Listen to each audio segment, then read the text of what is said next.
Hi Calgary residents, here's our recording for the answer of May's Dare to Diagnose. Thank you very much for all your interaction on Basecamp and some fantastic answers. The first thing I want to say is just to reassure you that for point-of-care ultrasound, extensive echo interpretation is not necessary.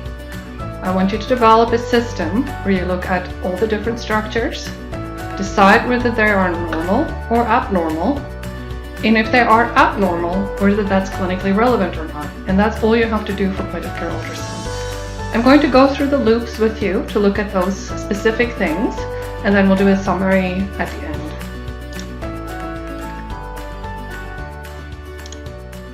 On our peristernal long axis, which structures will we see? We see our left atrium, our mitral valve, our left ventricle, right ventricle, our aortic outflow tract, aortic valve, and ascending aorta. Now, which structures here can we definitively say are normal and which are not normal? The aortic valve looks abnormal. There are thickened leaflets here. How is the opening? There's still fairly good opening. So I'm going to say that this is an abnormal valve, but likely not of huge clinical significance. What about the mitral valve? Is the mitral valve normal or abnormal? I would say by point of care standards, this is a normal valve. We do see a little bit of thickening here for the more advanced people.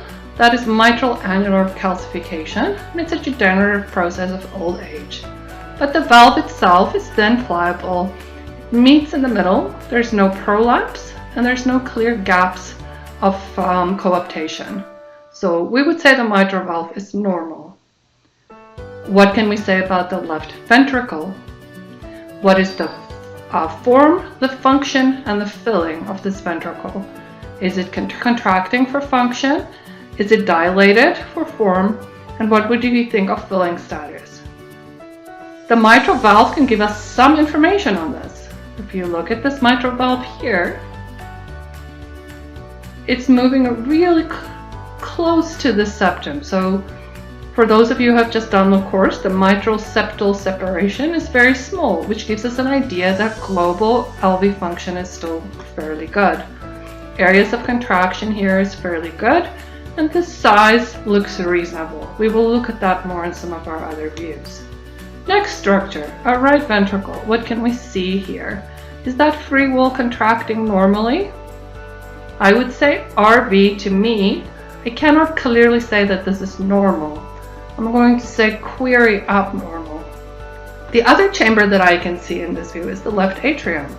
The left atrium and the aorta in this view should be about the same size. So there is some left atrial enlargement here.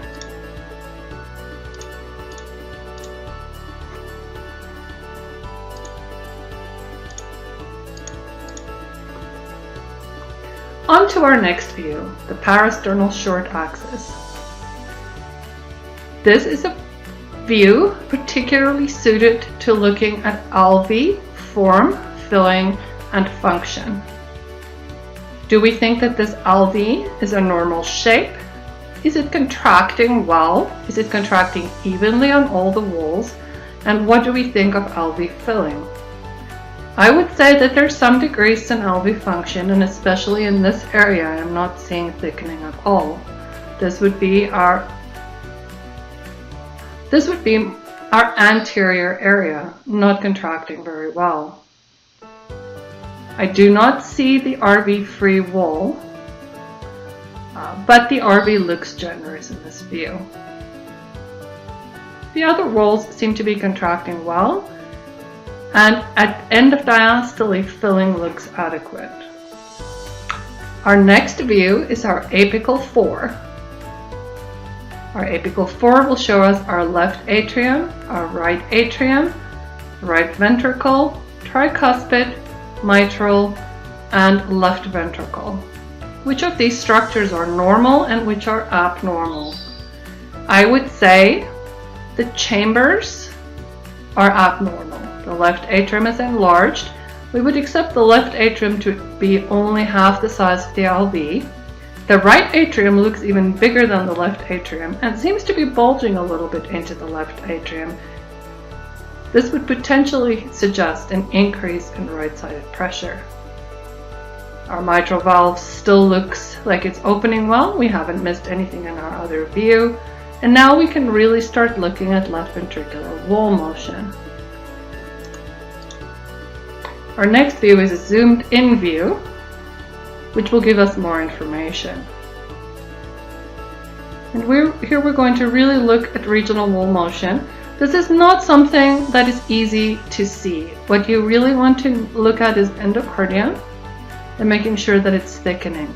At basic point of care, looking at endocardium is probably beyond the scope.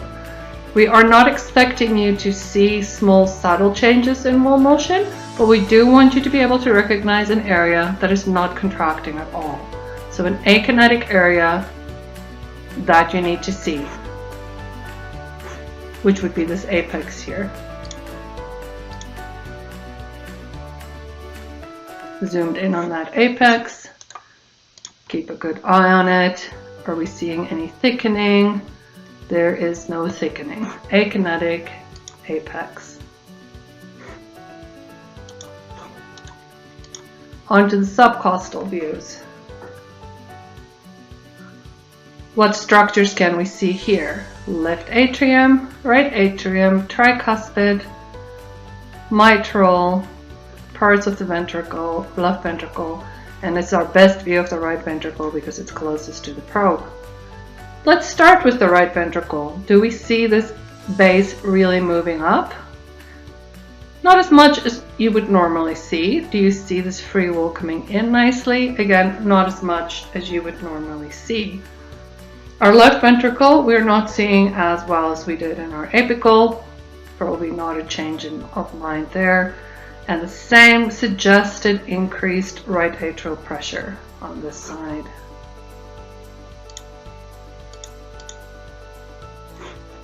The next clip that we will look at is the IVC.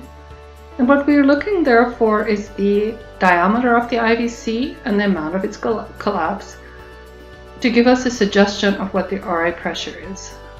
This IVC to me looks like it is about around that 2.1 centimeter mark, but that it collapses down to 3, less than 3, which would put it in the intermediate category with an RA pressure of about 5 to 10.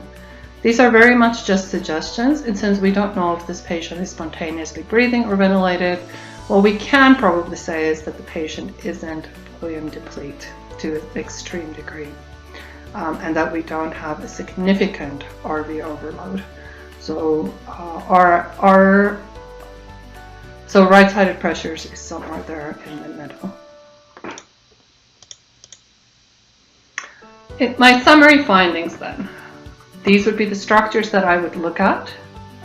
I would look at left ventricle, right ventricle, left atrium, right atrium, aortic valve, mitral valve, tricuspid valve.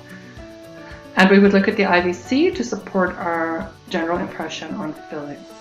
What was my interpretation on this patient? Is the left ventricle normal or abnormal? My interpretation is that this left ventricle is abnormal. There is regional wall motion abnormality present, which would imply the presence of coronary artery disease and would affect your anesthetic in terms of balancing oxygen consumption and delivery. The ejection fraction is abnormal. It's not severe impairment. You can make that deduction at a basic level. The RV, would it be easier to make a clinical judgment at basic level if we've had a TAPSI? But I would say, based on what I'm seeing, I would say that at basic level you should consider decreased RV function. The left atrial and right atrial enlargement would be something at basic level I wouldn't expect for you to really interpret much. The next structure that you should be able to recognize would be this thickened and restricted motion but reasonable opening of the aortic valve and parasternal lung axis. You should know that there is some abnormality there, but that it is likely not severe. We do not expect the interpretation of gradients at basic level, but the gradient that I gave you would be consistent with mild to moderate aortic stenosis. Ventricle valve is normal. The tricuspid valve looked normal. So in summary, you have a patient with a little bit of aortic sclerosis, likely would have a bit of a systolic murmur, but the main pathology here is this regional wall motion abnormality, especially that apical akinesis, with still fairly well maintained left ventricular function and possible decreased right ventricular function requiring support of both ventricles. Thank you very much for daring to diagnose and playing the game this month. Continue to focus on your focus. See you in the OR.